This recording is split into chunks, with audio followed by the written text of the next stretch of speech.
e vem conferir alguns títulos que eu gostaria que estivessem nessa primeira nova fase da DC.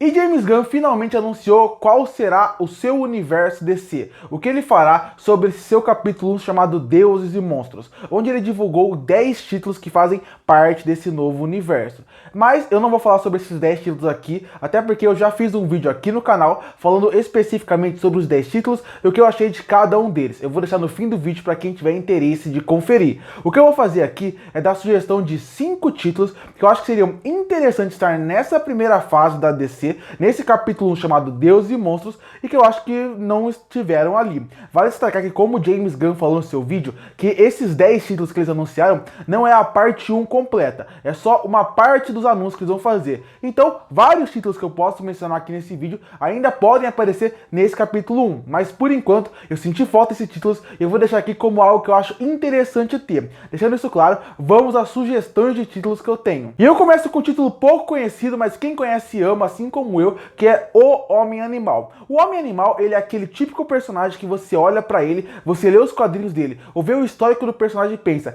esse personagem foi feito e escrito para ter a direção e roteiro de James Gunn. É óbvio que agora ele não conseguiria fazer isso, porque ele vai estar cuidando da DC como um todo, então ele não vai conseguir pegar vários projetos para fazer. O Superman, que ele está dirigindo e roteirizando agora, é um caso muito específico. É o primeiro filme da DC e é dos maiores heróis já feitos, que é o Superman. Então, é uma coisa muito específica. Mas eu duvido muito que a gente vai ver o James Gunn trabalhando em séries como Peacemaker numa segunda temporada, assim como ele fez na primeira, ou o Esquadrão Suicida, porque ele vai estar cuidando do universo como um todo. Então eu imagino que ele não vai pegar tantos projetos assim. Mas quando eu vejo o Homem-Animal, eu imagino que ele é o típico projeto que tem a cara e a alma do James Gunn. Desde a origem do personagem, passando pelos seus poderes e passando pela mensagem final por trás, que é super poderosa. O Homem-Animal, pra quem não conhece, é um personagem que ele tem um nome pra chamar o Homem-Animal. Seus poderes vêm de animais. Ele consegue pegar os poderes de animais que estão próximos a ele. Então ele consegue voar como uma mosca, ele consegue nadar como um peixe, ele consegue ter o olfato de algum felino que esteja perto dele, desde que esteja perto dele. Se tiver um zoológico perto, por exemplo, ele vai ter uma variedade, uma gama grande de animais. Mas ele não é que nem, por exemplo, a Vixen é nos quadrinhos da DC, onde ela consegue realmente se transformar em vários animais gigantescos com uma facilidade maior. Ele tem essa parte mais galhofa, de ter que ser animais mais perto, criando situações realmente mais divertidas e cômicas para o personagem. E é isso que eu acho que engloba o James Gunn. Como ele faria um humor ácido, muito parecido com o Peacemaker, que ele criou a série, que seria essa ideia de pegar essa galhofa do personagem e transformar isso numa série cômica, numa série de piadas, uma série que funcionaria muito bem. Assim como funciona, por exemplo, na série da Arlequina animada que lança, que também é uma série que faz muito sucesso. Eu acho que se tivesse uma mistura da série da Arlequina com a série do Peacemaker e fizesse uma série do Homem-Animal, seria fantástica. Esse humor ácido, brincando com os poderes que ele tem, brincando com a origem do personagem e ao mesmo tempo tendo uma mensagem poderosíssima por trás, porque o Homem-Animal, ele é um ser, né? Ele é um super-herói que ele é simplesmente ignorado pelos outros super-heróis, mas a mensagem por trás dele, de sempre querer cuidar dos animais, tentar salvar animais que passam por testes, por laboratórios, é uma mensagem poderosíssima e que é super atual. Eu acho que o Homem-Animal seria perfeito para uma série de TV. Uma série de TV que tem uma mensagem poderosa e que conversa muito bem com um assunto que sempre está em voga hoje em dia, que é como produtos de beleza ou produtos químicos usam animais como testes e como isso realmente não deveria acontecer, e ao mesmo tempo você tem um personagem que funcionaria para uma boa série cômica, com um visual muito interessante, e que melhor, ele tem nas HQs dele participações de grandes heróis da DC, mas que são em participações muito específicas, porque realmente ele é um herói CD da DC, então quando ele aparece é mais para ser essa piada. Então para mim é uma série perfeita com a cara do James Gunn, teria que ser uma série para TV, para HBO Max, que seria perfeita para James Gunn, com uma mensagem forte, com um personagem interessantíssimo, com uma reformulação feita de forma brilhante na DC nos últimos anos, já faz uma década que saiu essa reformulação, mas que eu gosto muito, então eu vejo um potencial gigantesco para esse personagem. Outro personagem que eu deixaria como sugestão aqui seria a Zatanna, uma personagem que sempre que mencionam novos personagens da DC que teriam que estar no cinema, série de TV, sempre aparece a Zatanna. E para mim, ela é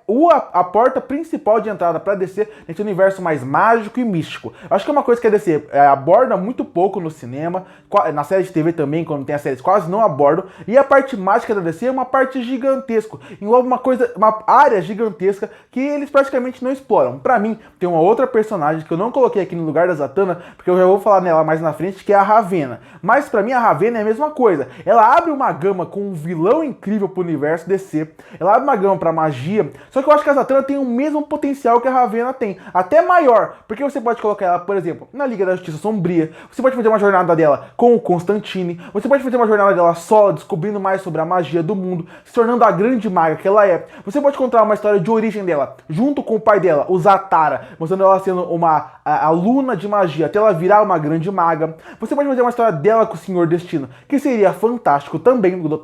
Então, nesse caso, ela abre uma gama gigante de você colocar novos integrantes, como uma Liga da Justiça Sombria, introduzir uma área mágica muito grande. Ela é uma personagem muito querida para quem gosta dos quadrinhos, e ao mesmo tempo você consegue expandir o universo. E sem contar que a Zatanna ela funciona de qualquer forma que você queira. Ela funciona como uma série de TV ou um filme. Ela funciona como um filme de aventura mais mágica, de realmente feiticeiros, como ela pode servir como um filme mais sombrio e realista sobre feitiçaria, sobre magia. Então, onde você colocar a Zatanna, ela funciona bem. Se você pegar a personagem e quiser jogar ela no meio de uma Liga da Justiça, ela vai funcionar com alguns personagens ali. Então, a Zatanna pra mim é a personagem perfeita pra você introduzir algo que a DC nunca aborda, que é a área mágica, e ao mesmo tempo explorar algo que eu acho que tem um potencial gigantesco, mas parece que a DC não tem tanta vontade de explorar. Então pra mim, ela seria um ponto ideal. E sem contar que é uma personagem que ela já é carismática, ela já é muito querida, as pessoas têm vontade de ter uma produção dela. Então, pra mim, não terem feito nada sobre ela ainda é um grande erro. E a terceira coisa que eu senti falta aqui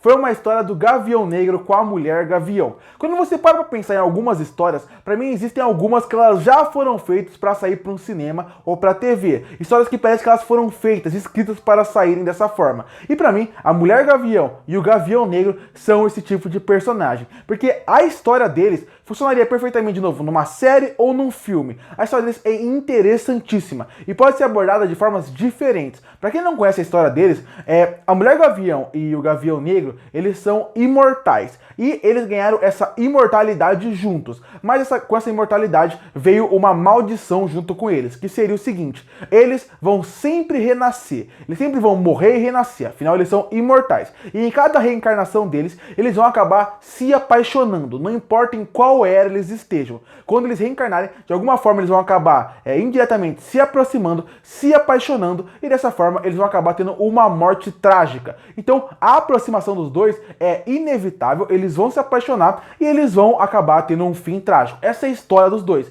E isso é muito interessante. É muito interessante porque só essa premissa lembra muito um romance meio shakespeariano. Essa ideia da tragédia através do amor. Isso já deixa super interessante. Se você tem um roteirista muito bom, ele pode trabalhar esses dois personagens, esse casal, de uma forma interessantíssima. Podendo colocar ele na era que ele quiser. Podendo fazer, por exemplo, uma série de TV onde cada episódio é eles dentro de uma era, tentando viver e conviver numa era até eles se conhecerem. Uma série pode ser cada temporada em uma era diferente. E um filme pode mostrar num momento onde começou a imortalidade. Tudo é muito interessante, porque você pode trabalhar eras diferentes, você pode trabalhar os personagens de forma diferente, e vale destacar, eles não são humanos, então você pode até trabalhar eles no planeta de origem deles. Então eu acho super interessante a forma como eles trabalhariam o Gavião Negro e a Mulher Gavião. Para mim são dois personagens interessantíssimos que, de novo, a DC, quando utilizou a Mulher Gavião, que foi principalmente na série da Liga da Justiça, usou muito bem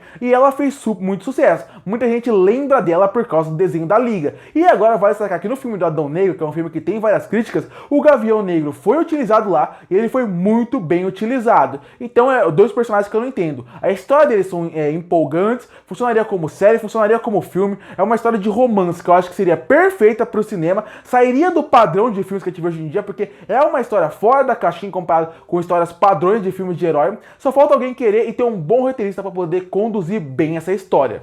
E a penúltima ideia que eu trago de personagem aqui seria o Arqueiro Verde. Muita gente conheceu o Arqueiro Verde por causa da série Arrow, muita gente conheceu o Arqueiro Verde por causa da série Liga da Justiça Sem Limites, onde ele tinha uma participação recorrente na série animada, e ele é um personagem muito carismático. Existem várias versões deles e todas deram muito certo. A versão dos quadrinhos é muito diferente da versão que a CW fez pra ele. Ele é um cara completamente diferente. O humor dele, a forma como ele trata o mundo é diferente do que foi na série de TV, onde ele é mais turrão, onde ele realmente parece um Batman da TV. Lá na série animada, eu acho que conta melhor como é um personagem. Mais brincalhão, onde faz mais graça das coisas. É um personagem diferente. Então você tem duas versões que já deram certo, que as pessoas gostam. Você pode focar em qualquer um dos dois.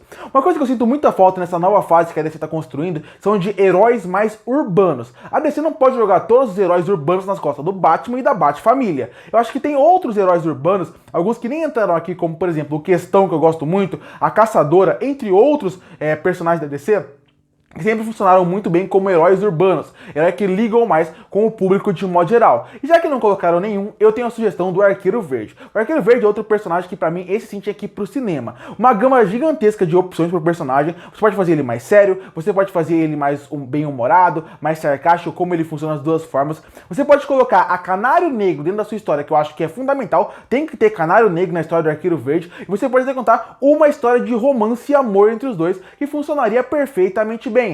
Porque eles não são que nem a Mulher Gato e o Batman, que é um contraponto quase sempre na história até eles se apaixonarem. Aqui realmente eles podem funcionar bem juntos, eles funcionam bem como casal e sempre funcionaram perfeitamente bem como um casal nos quadrinhos. E funcionaria muito bem aqui. Uma história que não precisa ser a origem do Arqueiro Verde. Pode ser a origem, mas eu acho que dá pra você contar a origem dele, ou dá pra você contar uma aventura dele junto com a Canário Negro. Ou você pode até colocar uma coisa mais pra frente e algo mais pesado e mais sério e colocar o Ricardito, que é o Roy Harper, que é o Arqueiro Vermelho. Eu sei que muita gente não conhece ele como Ricardito, mas é porque eu lembro que eu lia ele como Ricardito. Mas o Roy Harper, o Arqueiro Vermelho, você pode usar ele numa história sobre drogas, que sempre quando utilizam é muito interessante. É uma das histórias mais pesadas dos quadrinhos. Foi muito importante essa história para os quadrinhos que envolve o Arqueiro Verde e essa parte dele, das drogas dele. Então é outro ponto super interessante que seria bom para utilizar, caso você queira algo mais sério, mais profundo do personagem. E você tem mais uma versão que vai se destacar. Uma das fases mais queridas do Arqueiro Verde nos quadrinhos foi quando ele fez uma dupla com o Lanterna Verde. Já que o Lanterna Verde está sendo introduzido agora, até isso pode funcionar. Olha a gama de possibilidades que esse personagem tem. Uma história de origem seria fantástico. Uma história de romance entre ele e Canário Negro seria fantástico. Uma história mais séria, contando a história dele com o Arqueiro Vermelho, no momento onde o Arqueiro Vermelho usou drogas, foi pro mundo das drogas, é super interessante. E um filme de dupla, onde vai ter Lanterna Verde e Arqueiro Verde, também funcionaria perfeitamente bem. É um personagem que ele teria que ser investido mais no cinema, porque qualquer versão dele, eu tenho certeza que daria muito certo. E o primeiro lugar que eu deixei por último, que eu acho mais relevante se falar aqui, e eu sei que ficou meio óbvio, porque eu mencionei que eu ia falar a Ravena nessa lista, são os Titans. E por que eu acho que os Titans é incompreensível ele não tá nessa primeira fase, e incompreensível a DC não querer investir mais em live action sobre os Titans. Porque, beleza, a série que saiu agora pela TV, que tava na HBO Max, que foi cancelada, ela não era das melhores. Ela era uma série fraca, apesar das primeiras temporadas ter dado uma boa audiência. Mas quando você para pra pensar numa geração de personagens da DC que deu certo em gerações diferentes, na minha cabeça vem os Titans. A minha geração, que eu sou de 97, cresceu no Cartoon Network assistindo Teen Titans. E era uma série que todo mundo amava. Quando mencionavam séries animadas, todo mundo mencionava os Teen Titans, porque ela marcou a minha geração. A minha que veio depois. Duas gerações depois da minha, ou até mais, começou a assistir Teen Titans Go, que no começo recebeu muitas críticas do público, porque achava que infantilizava muitos personagens. Pouco tempo depois que essas críticas foram embora, ela se tornou uma das grandes séries do Cartoon Network até hoje. Até hoje sai séries do Titans. Até hoje sai episódios. Eu não sei quantas temporadas tem, mas já são anos de Titans saindo. Tem até filme pro cinema que deu uma ótima bilheteria envolvendo a equipe do Titans, que é a mesma do Teen Titans. Robin, que é o Dick Grayson, Ravena, Cyborg, Mutano e Estelar. Esse grupo dá muito certo e funciona muito bem. Além de tudo isso, tem uma coisa que eu sei que não é o Titans, mas que também envolve um grupo mais de sidekicks, que seria a Young Justice, que também é uma coisa que fez muito sucesso, foi cancelado, voltou, e aí fez algumas temporadas, e que mistura perfeitamente essa ideia dos heróis mais jovens, dos super-heróis, e funcionou perfeitamente bem. Titans, ou o universo de sidekicks, sempre que é bem explorado, funciona muito bem. Eu focaria mais numa equipe menor, como eu falei, falei, essa equipe que já é conhecida e consagrada de Ravena, Mutano, Robin, Estelar, Cyborg, eu acho que é a equipe perfeita, eu acho que poderia ser perfeita para ser usado no cinema. Seria uma ótima introdução para personagem. Como eu falei, a Ravena, ela consegue introduzir perfeitamente o universo dela, que é muito rico, ainda mais porque ela vem com o pai dela, e o pai dela é um grande vilão da DC, e você ainda tem com os Titans a introdução de alguns personagens interessantes, como por exemplo o Deathstroke, que sempre vem com os Titans. Você pode introduzir a Terra, que é uma personagem muito querida para quem gosta dos Titans, em questão de ser uma antagonista. Você também tem outros vilões que podem aparecer. Então, pra mim, os Titans, eu não entendo porque não acontece. É uma equipe que já deu certo em mídias, em épocas diferentes, décadas diferentes, de formas diferentes, porque o Teen Titans é uma coisa mais séria, até num formato mais de anime. E o Teen Titans Go é uma coisa mais infantil. Mas mesmo assim, tudo funciona perfeitamente bem e é completamente cativante. Pra mim, se eu pudesse começar com uma super equipe, eu começaria com ela. E colocando essa premissa que o James Gunn colocou, que vai se contar a história onde vai se envolver o Damian Wayne com o Batman, já mostra que já existem os outros Robin. Pelo menos é o que a gente acredita que vai ter. Os outros Robin já existem. Então é uma outra possibilidade pra você já colocar os Titans, algumas coisas estabelecidas. Então pra mim, eu não entendo, porque pra mim o Titans é uma coisa que é um tiro certeiro, mas parece que a DC não investe. E pra mim, o Titans, ele é mais do que um tiro certeiro, porque ele funciona com qualquer geração e ao mesmo tempo, ele abre uma gama gigantesca de novos heróis entrando pra esse universo. Curte pra fortalecer o canal, se inscreve pra não perder os próximos vídeos. E aí, qual herói você acha que faltou nessa primeira fase que a DC apresentou? Qual você mais gostou? Comenta aqui embaixo. E eu volto no próximo vídeo.